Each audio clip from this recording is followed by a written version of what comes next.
साहब, मोदी जी सिर्फ 2 इंसान से डरते हैं, केजरीवाल या ममता जी, इनको नहीं तोड़ पाए बस। इन चीज़ों का बहुत खतरा है, बाकियों को तो ये नीतीश आजा, MP तू भी आजा, तोड़ मरोड़ कर सबको खरीद लेंगे। अगर ये नहीं टूटे तभी ये तिहाड़ की जेल में बैठो, ये मेरे कहने का मतलब। सर कह रहे हैं मोदी जी सिर्फ केजरीवाल और ममता से डरते हैं, आपको क्या लगता है? मोदी जी जब आए थे तो कहे थे न खाऊंगा न खाने दूंगा, और ये जितने देश के अर्थव्यवस्था के साथ लुटेरे लूटे हैं एक एक करके सब जेल जाएंगे। और इसमें ये जो दोष आरोप लगाते हैं ना मोदी जी पर, ये कहने वाले सब, ये सब इन सब का काम है कहना, कहते रहे, लेकिन जो देश हित में काम होगा वो मोदी जी करेंगे। और जितने लूटे हैं सबसे हलक में डाल करके देश के मजदूर, देश के किसान, देश की महिला, देश के प्रगति में लगेगा। और ये सब जो कहने वाले हैं, इन सब के कहने से कोई फर्क नहीं पड़ता, जो कर्म किया है उसको भुगतना ही पड़ेगा। जो आया था ना क्या कह के, जो मैं जनता, अगर कोई पुलिस वाला रिश्वत मांगे तो फोटो खींच लेना, वो बनाना, और फिर मुझे वीडियो बनाना, मुझे देना, और वो आज खुद ईडी के दफ्तर में 200 के इलेक्ट्रिक में बैच कर रहा है। इनसे 8 लाख के पर्दे में रहने वाला 100-150 रुपए के पर्दे के पीछे रह रहा है। ये कर्म का दोष है। और इसमें मोदी जी को देखना, आज जो भी काम करा, अगर चंडीगढ़ में कोर्ट ने करा तो बहुत बढ़िया कोर्ट है, बहुत बढ़िया कोर्ट है। आज supreme court, high court, lower court के आदेशानुसार अगर गया है तो मोदी जी भेज रहे हैं, ये गलत बात है। मानसिकता, इस मानसिकता को देश के लोगों को बदलना पड़ेगा। जो लोग मोदी को विरोध करते हैं वो अपनी मानसिकता को बदल ले। अब मोदी जी जिस एसेंस से देश के विकास कर रहे हैं उससे, देखिए मैं सारी बातों से इनके समर्थन हूँ सर। अभी ना मैं आज से 5 साल पहले न संविधान को मान रहा था न कानून व्यवस्था को। मेरे ख्याल ये जो जज साहब बैठे हैं, ये मुझे लग रहा है कोई भगवान ही आके सुप्रीम कोर्ट को संभाल रहा है। अब ये बाउंड का चिट्ठा जब खुलेगा, सच्चाई वाली बात है, 1 रुपये आप कमा रहे हैं, 1 करोड़ रुपए डोनेशन दे रहे हैं, इनका बाउंड ले लिया, इनका न ईडी न सीबी, सब फाइलें बंद। जब ये इनका बाप सुप्रीम कोर्ट चिट्ठा खोलेगा, भाई साहब ये तो तिहाड़ में महीने 2 महीने, मुझे तो लग रहा है इन लोगों को खाली पानी की सजा होगी। ये मेरे कहने का मतलब है। जय हिंद, जय भारत। जाओ मत। आज अगर कांग्रेस की अकाउंट को बंद कर दिया, कांग्रेस के अकाउंट को बंद कर दिया, किस लिए बंद किया? किस लिए बंद किया? जब सुप्रीम कोर्ट ने बंद किया, जब तुम उसका लेखा जोखा दोगे बैंक को, तो बैंक सील कर दिया। एक हमारा दोस्त था, इलेक्टोरल बॉन्ड पे बात की, ये बताइए। बोर्ड पे दे रहा हूँ जवाब।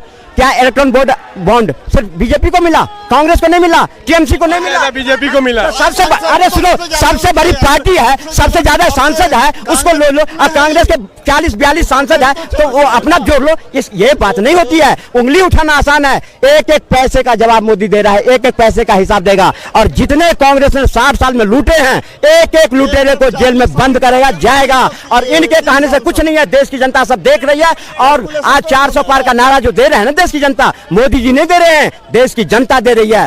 और इन विपक्षों के पास कोई रोड मैप नहीं है, कोई देश के प्रति सकारात्मक सोच नहीं है, कोई देश को आगे बढ़ाने की शक्ति नहीं है, इसलिए विघटित है ये सारे के सारे। जहां से जो 60 साल में कांग्रेस ने गड्ढा खोदे थे, आज उसी गड्ढे में मोदी जी ने उसको धकेल दिया, निकल नहीं पाएगा। क्योंकि उसको देश के प्रति कोई सकारात्मक सोच नहीं है, देश के प्रति कोई जागृति नहीं है। देश के उस कांग्रेस की बात करते हैं जिस कांग्रेस को दिल्ली शहर में भीख में मिली 3 सीट, वो 3 कैंडिडेट नहीं मिल रहा है।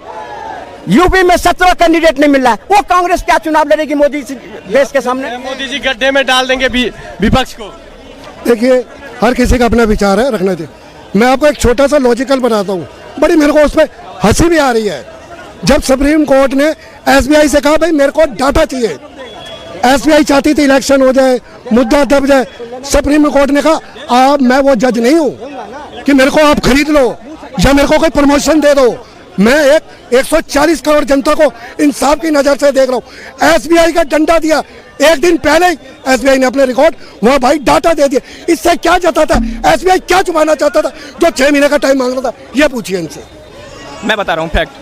सबसे पहले ना इलेक्टोरल बोर्ड का डाटा आ गया है। जितने लोग बोल रहे थे ईडी का छापा और बाकी सब चीजें, ईडी पे छापा पड़ा है ऑनलाइन गेमिंग, जिसको 1300 करोड़ सबसे बड़ा डेटा था। 2 दिन पहले इंडियन एक्सप्रेस ने डेटा जारी किया है कि उसने 538 करोड़ दिए हैं ममता बनर्जी की पार्टी को, डीएमके को 540 करोड़ रुपए दिए हैं, 100 करोड़ कांग्रेस को दिए हैं, और बाकी वेदांता ग्रुप जिसका नाम आ रहा था उसने भी कांग्रेस को पैसे दिए हैं। अगर आपके पास डेटा नहीं है तो जाके इंडियन एक्सप्रेस में और द हिंदू में भी 3 दिन पहले डेटा जारी हो गया है। इलेक्टोरल बोर्ड में जितना ज्यादा आज काहे पार्टियां चुप हो गई हैं? क्यों चुप हो गई हैं? क्योंकि सबको पता है कि कहां पार्टी किसका पैसा कहां गया है। एमई आई का पैसा भाजपा में गया। एमईएमआई क्या करती है, एक्सचेंज रेट्स को बढ़ाती है, उसमें कुछ नुकसान नहीं है। और मेनली जिसपे सबसे बड़ा हब जिसको बोला था पाकिस्तानी कंपनी है, उसने किसको पैसा दिया है, कांग्रेस को पैसा दिया है। और सबसे ज्यादा ऑनलाइन गेमिंग का बोर्ड दिखाया जा रहा था, ये तो कंपनी ही नहीं है, उसने किसको पैसा दिया है, डीएमके को, बीआरएस को और बाकी सभी पार्टियों को। तो सबसे बड़ी जांच अब होनी चाहिए ना, अब तो डेटा सामने आ गया।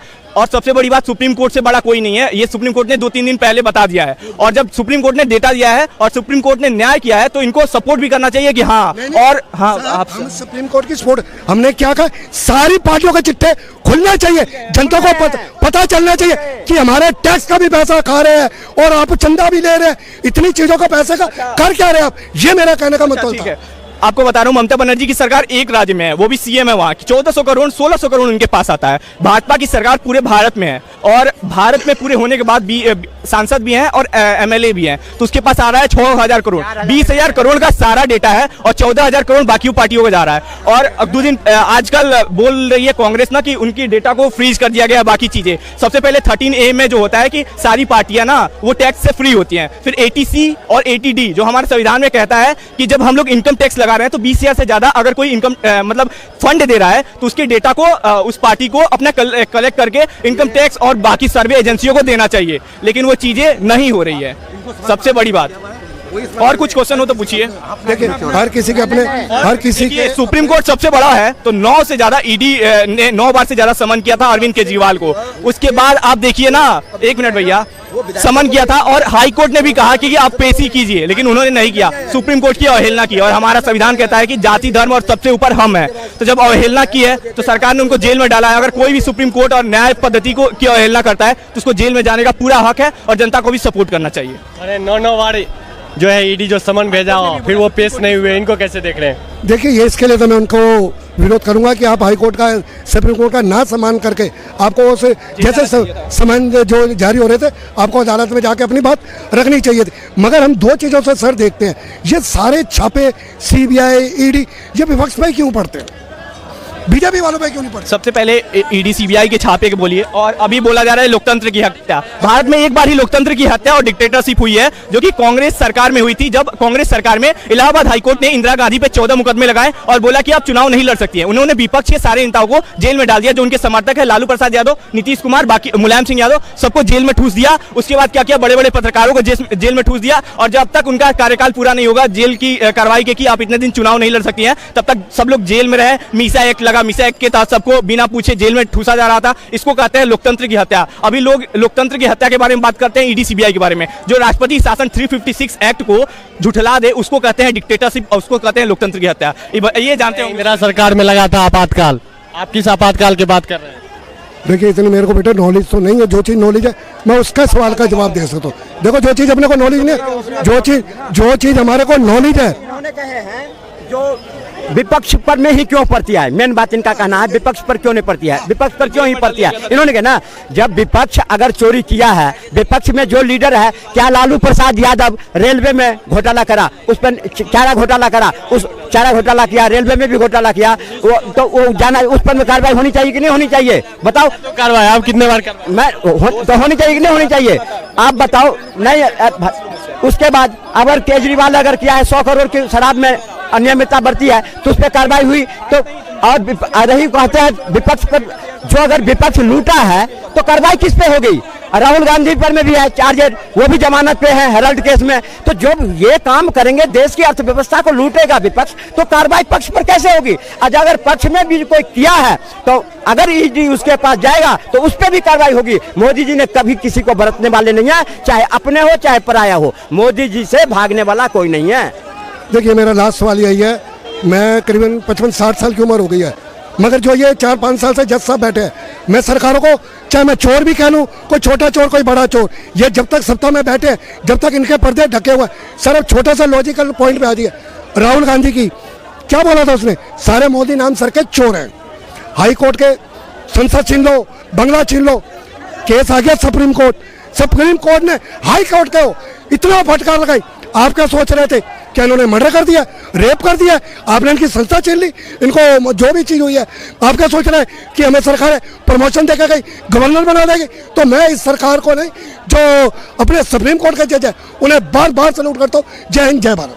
एक सेकंड सुन लो। राहुल गांधी पर जो कहे ना इन्होंने, राहुल गांधी पर मोदी जी पर चार्ज नहीं है, उन्होंने मोदी समुदाय को बदनाम किया था। इस मोदी समुदाय ने केस डाली थी सुप्रीम कोर्ट में, जिस पर उनकी सदस्यता गई है। मोदी ने नहीं करा था ये काम। ये गलत बोल रहे हो आप। आपने बोलिए एक लॉजिकल पॉइंट पे है, मोदी सरकार ने हमने केस डाला ना। अब जो केस उन्होंने पहले वापसी लिया, फिर उसके बाद वही केस खुलवाया, ये मेरे कहने का मतलब। जय हिंद जय भारत। इन सबके पास कोई जवाब के बात नहीं है। जो मोदी जी के शासनकाल में काम चल रहा है देश में, वो देश की जनता देख रही है, और देश ही नहीं देख रहा है, विदेश भी देख रहा है। जो मोदी जी के शासनकाल में देश कितना आगे बढ़ रहा है, गांव कितना आगे बढ़ रहा है, गांव कितना बदल रहा है, शहर कितना बदल रहा है, जनता कितना बदल गई। अब ना वो जनता है बेवकूफ, जो कांग्रेस ने बेवकूफ बना के रखा 60 साल, अब वो जनता नहीं है। अब हर जनता के पास इतना नॉलेज तो है, मोबाइल है, हर चीज है, जिससे देखता है कि अभी 1 मिनट नहीं लगा, कितने लोगों ने केजरीवाल के पक्ष में बोला है। 99% लोगों ने बोला कि केजरीवाल को जेल होनी चाहिए। जय हिंद जय भारत।